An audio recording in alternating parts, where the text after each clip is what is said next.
Un truc qui est extrêmement important quand on est créateur de contenu, je pense, c'est de rester artisan dans sa boîte. Et en fait, c'est une des raisons pour laquelle extrêmement peu de marketeurs arrivent à réussir sur YouTube. Je sais pas si tu viens du monde des marketeurs, moi je viens du monde des marketeurs sur le web qui à l'époque était blogueur principalement. Et quand il y a eu le tournant YouTube, il y en a beaucoup qui ont essayé de se mettre sur YouTube, ils n'ont jamais vraiment réussi à percer en termes d'audience sur YouTube. Et je pense que la raison, c'est qu'ils ont une mentalité de marketeur qui consiste à dire « je délègue tout », j'automatise tout et j'en fais le minimum. Et je sors en fait de mon système. Et je pense que c'est une erreur quand on est créateur de contenu parce que quand tu es créateur de contenu, ce qui fait la valeur de ton contenu, c'est ta patte, c'est ta personnalité, c'est ton message, c'est la communauté que tu crées. Et pour ça, en fait, tu as besoin d'être dedans. Tu peux pas être en dehors et dire à tes équipes, allez-y, faites des bonnes vidéos sur YouTube. Ça va pas marcher, il n'y aura pas d'identité.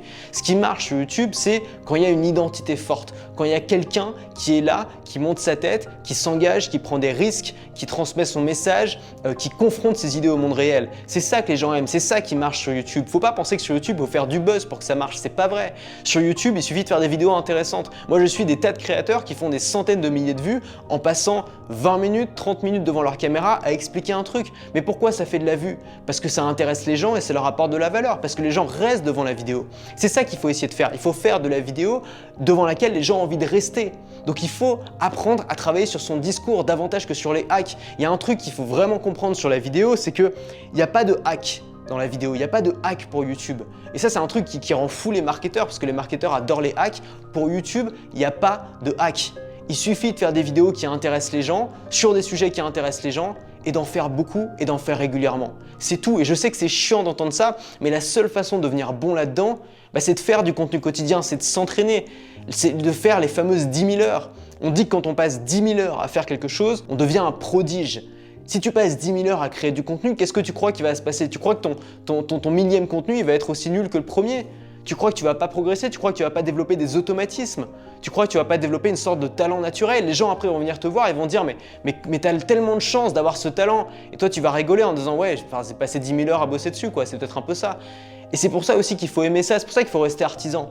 La principale compétence d'un artisan, c'est sa passion. C'est pas ce qu'il sait faire avec son bout de bois ou avec son marteau ou j'en sais rien, c'est pas ça. C'est qu'il est passionné, il est suffisamment passionné pour le faire des heures et des heures tous les jours et pour devenir obligatoirement bon, pour devenir un virtuose. Parce que quand tu fais quelque chose tous les jours, tu deviens au bout d'un moment un virtuose. Donc il ne s'agit pas de trouver des growth hacks, il ne s'agit pas de déléguer la création de contenu, il ne s'agit pas d'avoir une stratégie YouTube comme une autre. Non, si tu te mets sur YouTube, ça doit occuper tout ton cerveau. Ça doit être le truc le plus important pour toi. Quand tu fais du contenu quotidien, ça doit être la première chose que tu fais dans la journée.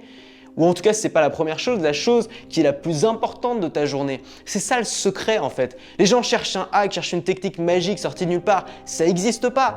Le secret, c'est d'être passionné et c'est de le faire tous les jours. Et moi, je le répéterai autant que je le peux parce que ça me tue en fait de voir encore des gens qui galèrent sur YouTube mais qui n'ont pas essayé ça.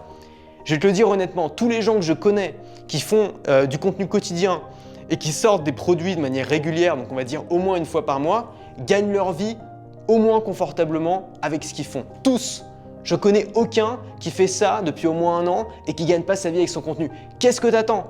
Toi qui es devant cette caméra, regarde-toi en face, regarde-toi devant un miroir. Est-ce que tu es en train de le faire ça? Est-ce que tu es en train de faire du contenu quotidien? Est-ce que tu lances des offres régulièrement? Est-ce que tu es vraiment en train de le faire ou est-ce que tu es en train de te donner des excuses pour ne pas le faire? Si je peux profiter de cette vidéo pour faire passer un message, c'est vraiment essaye, bouge-toi, fais-le. Et si ça te fait chier, trouve un moyen de le faire qui ne te fasse pas chier. Trouve un moyen de le faire qui t'amuse. Si tu aimes les idées, tu peux pas ne pas aimer la création de contenu. Si tu aimes, si tu aimes partager des trucs, si tu aimes discuter avec des amis de manière passionnée, tu peux pas ne pas aimer la création de contenu. Tu as juste besoin de trouver ta façon à toi de le faire. Et ensuite, comment on fait pour que ça marche? C'est pas compliqué. Tu en fais tous les jours et puis au bout d'un moment, tu vas avoir énormément de stats. Tu vas voir qu'est-ce qui marche pas. Tu vas regarder ce qui marche, tu vas reproduire ce qui marche, tu vas essayer de l'améliorer petit à petit. Et au bout de 1000, au bout de 10 000 contenus, il va se passer quelque chose en fait. Tu auras compris le truc. Et tu n'auras même pas compris que tu l'auras compris. Tu l'auras compris instinctivement. Tu vas développer une virtuosité, un talent pour ça. Il est là le secret. Alors oui, c'est chiant parce qu'il faut bosser, mais la bonne nouvelle, c'est que tu n'as pas besoin de bosser sur quelque chose qui ne te plaît pas. On élimine tout le reste, on crée notre usine. Si tu as besoin, tu délègues certaines choses, tout ce que tu n'as pas envie de faire, tu le délègues. Et toi, tu t'occupes de ce qui t'intéresse, c'est-à-dire manipuler des idées, créer du contenu, le partager et puis kiffer. Parce que c'est ça aussi l'objectif. La création de contenu, c'est une passion. Tu peux pas réussir dans ce domaine sans passion, c'est ça qu'il faut bien comprendre. Si ton but c'est juste de gagner de l'argent sur internet, casse-toi.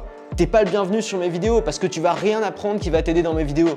Mais si ton but c'est de vivre de ta passion, là t'es peut-être au bon endroit. Voilà, j'espère que le message est passé. Si tu as envie d'infiltrer mon système, de comprendre tout ce qu'il y a derrière, d'apprendre des conseils comme ça tous les jours, là, je vais bientôt arrêter cette série de vidéos, il n'y aura plus rien sur YouTube, tout sera dans les emails privés quotidiens. Tous les matins à 9h, tu vas recevoir un email. Si t'es pas encore inscrit, tu fais partie des rares personnes qui ont vu ces dernières vidéos et qui s'est pas encore inscrit, putain mais qu'est-ce que t'attends? T'en as raté plein là déjà. Tu peux encore t'inscrire, c'est le premier lien en description. On se retrouve demain à 9h dans ta boîte mail. À demain. Putain, je me suis énervé là, ça m'a saoulé, il m'a saoulé le gars là.